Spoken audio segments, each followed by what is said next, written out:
Last week, the media hyped yesterday's Unite the Right 2 march, a white supremacist gathering in Washington. A large gathering of white supremacists in the nation's capital who will march for the same abhorrent reason that they marched on that day a year ago. Come Sunday, white nationalists and bigots like the ones you're seeing on your screen from a year ago are expected to once again take to the streets, this time in front of the White House. As the White House pushes back on her allegations that the president is a racist, thousands of white nationals are preparing to demonstrate just outside the White House this weekend. Did he say thousands? Well, despite all that, the supremacists managed to turn out a whopping 20 protesters. They were far outnumbered by the members of the press, whose news organizations undoubtedly spent gobs of dough giving them free airtime to the pathetic, largely irrelevant band of racially obsessed malcontents. So have the media ever given this much pregame publicity to a march that actually turns out, I don't know, hundreds of thousands of protesters? Most of them young. They often show up in bitter cold or freezing rain. You know, like the annual March for Life?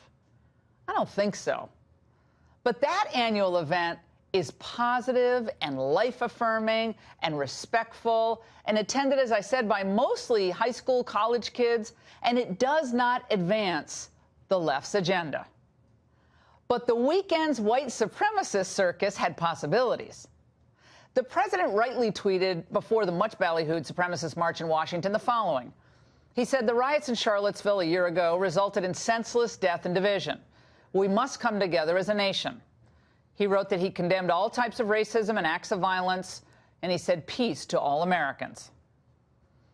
Well, since Trump rode down that shiny escalator to announce his candidacy, journalists have worked overtime to paint him as an avowed racist. Well, every view he has, for instance, on law enforcement, standing for the national anthem, the travel ban, and, of course, on immigration, they all allege it's racially motivated. It can't possibly be that the president advances policies and ideas because he believes it's going to be good for Americans, good for safety, good for the American worker. No. Well, you add the tragic events of Charlottesville a year ago, and you had the media's backdrop going into this weekend's Unite the Right freak show. Those sad 20 figures were swamped by over 1,000 counter-protesters, and some did carry signs that simply read kindness or love, and that was heartening. But the real fireworks happened when these folks showed up.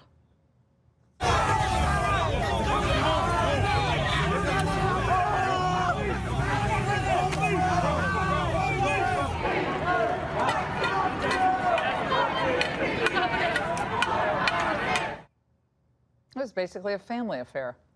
Well, Black Lives Matter and, and the domestic terrorists posing as protesters, a.k.a. Antifa, were present and revealing the ugly underbelly of what could have been a powerful statement against true hate. Instead, here's how CNN, though, classified all the non-white supremacists as, quote, anti-hate groups. I don't know about you, but just like we all know what the vile hatred of racists sounds like, we should all know what it sounds like when directed at a racially diverse police force who are standing there either in the heat or in the rain just trying to do their job on Sunday.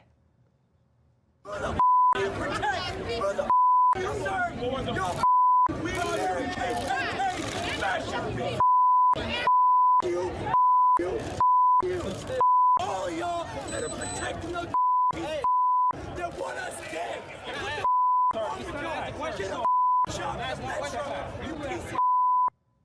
They wanted to get at where the 20 racial obsessed malcontents were. Well, apparently protesters like to tear each other limb from limb and want the police to get out of the way. And if you happen to be driving a vehicle in the vicinity yesterday, this is Black Lives Matter's way of spreading love and peace.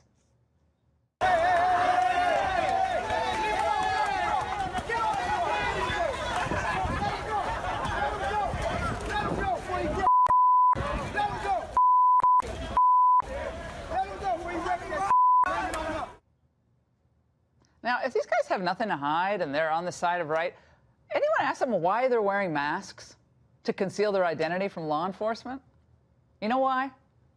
Because they destroy property, they harass officers, throw projectiles at them, and they just attack the innocent. Now, this next video, this couple's crime, well, wearing Trump T-shirts. Size from 2020 and has to walk around with security and escort because they're saying that she's a Nazi.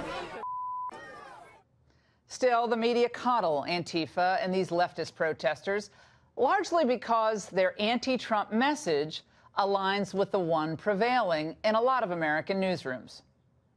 But if they're going to cover for them rather than cover them, will the media now align themselves with this message too?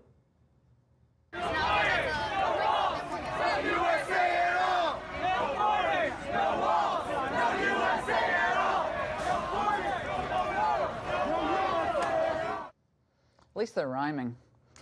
Not that you'll see or hear many of those images on other media, of course not. Even when these lunatics, by the way, turn on journalists, attacking reporters in the street, cutting their cords to their cameras, as they did this weekend, the media they want to look the other way. Don't be shoving on people. What's wrong with you? Yeah, and get that out of my face. Yo, link up around. I got it. Come here. Okay. I'm his size. Hi, guys. I'm his size.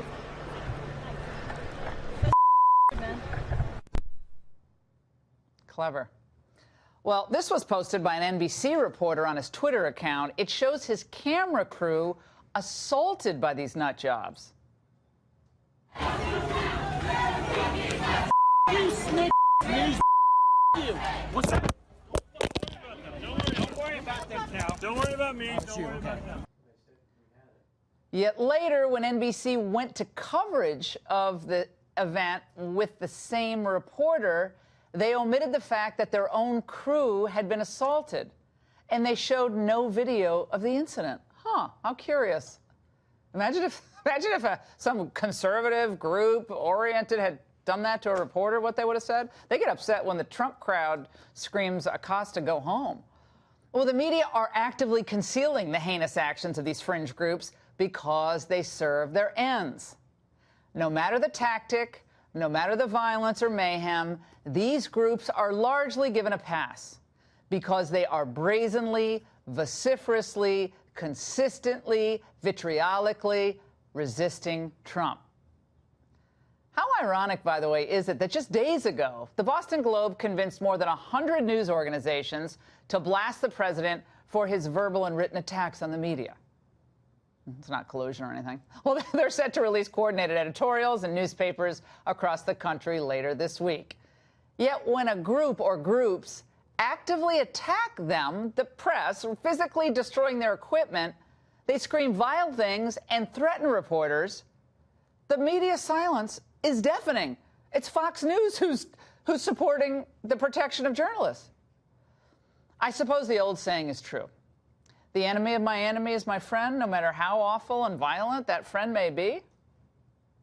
But if they continue to turn a blind eye to the hateful actions of groups like Antifa while exaggerating the importance of a handful of goofy racists craving attention, the question must be, who's really fomenting division in America? The guy whose policies brought Black and Hispanic unemployment to record lows? Who fights to keep MS-13 out of already stressed areas? I don't think so. I think America is a lot smarter than the media think they are.